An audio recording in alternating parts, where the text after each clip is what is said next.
Potionomics is a game I was interested in the second I saw the announcement trailer a while back. Unfortunately, I don't really like it all that much. It's kind of a time management shop simulator with deck building elements used for haggling with characters and selling items. And there's a bunch of characters to interact with and learn about. I bought it on release but didn't have time to play it, so now I'm playing it now. And honestly, I have to say I'm pretty disappointed by it. It's hard not to compare it to Racketeer from both the story and gameplay perspective. You're trying to pay off like a massive debt with this increasing amount of payments each week. Your day is split into this segmented wheel with different actions taking different amounts of times. And a lot of the actions take the exact same amount of time that they took in Racketeer and have similar mechanics, like how going out of town takes up one segment regardless of how much you do out there. So it's obvious that they were inspired by Racketeer. That comparison isn't a bad thing. Racketeer is a great game, and I'm happy to see a more modern game take a stab at its core ideas. However, Potionomics has some differences that really make it a lot worse.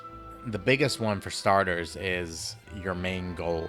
Your main goal in Racketeer is to earn enough money to pay back your debt, and it seems like that's the same goal in Potionomics, except the amount you pay back in Potionomics is always much higher than you could possibly earn.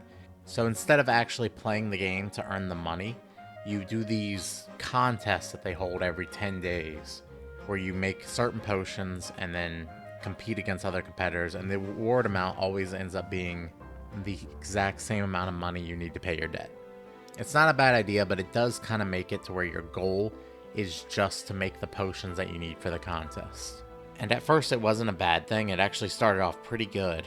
You had to balance a bunch of different things, like traveling around to obtain ingredients, selling potions to earn money, using that money to buy better ingredients or better pots so you can make better potions, and then finally building the potions you need for the contest. However, as each chapter went by, the mechanics didn't really get any more in depth, but they kept adding new mechanics that made the game easier and easier. In other words, the difficulty curve of the game is really fucked. It kind of progresses backwards and gets easier and easier as you go through. By the time I got to the third chapter of the game, I was able to make the potions for the contest in about half the allotted time.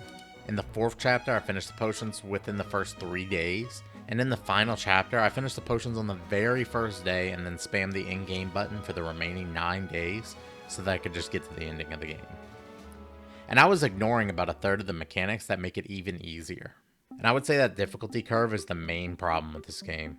For those people who are looking for like a more comfy, casual game, they're not going to like stressful time management games, and they're going to be pushed away by the beginning of this game, where it actually is kind of stressful. And the people who do like those sort of stressful time management games, like myself, are going to be bored out of their mind by the time they get to the end of the game.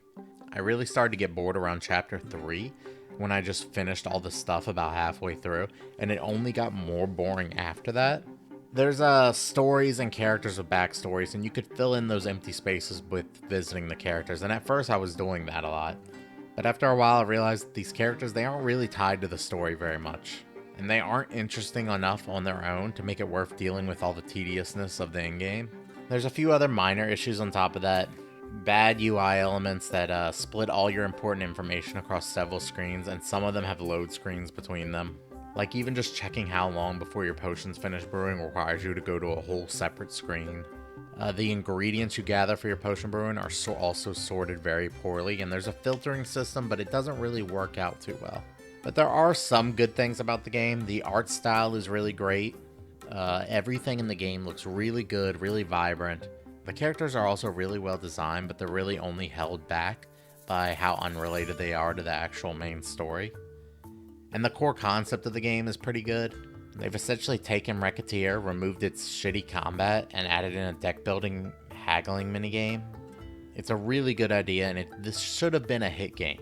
But I feel like that poor difficulty curve really pushed away all of its core audience. After all, it's not really a time management game if you meet your goal in a very small amount of time, and you just spend the rest of the time screwing around or just skipping the days. And about half the game plays like that. And if it's not meant to be a time management game, then why is everything you do on a timer? Why even have that timer to begin with? I've seen a lot of comments from people where they're like, oh, this is a really unrelated game. I don't understand how it isn't more popular. Well, it's not popular because it's just not very good, unfortunately. I have to give Potionomics a 2 out of 5. I wanted this game to be a lot better because I really fell in love with the way it looked and the idea of the game, and I usually love indie titles like this, but it just wasn't meant to be. I honestly barely finished the game. I kind of had to force myself to the end, and I can barely give it the 2 out of 5 that I am giving it. As always, if you disagree with me, post a comment, argue in the comments. I love to see people who disagree with me and why they disagree with me. Check out my Twitch channel. I stream all kinds of games there.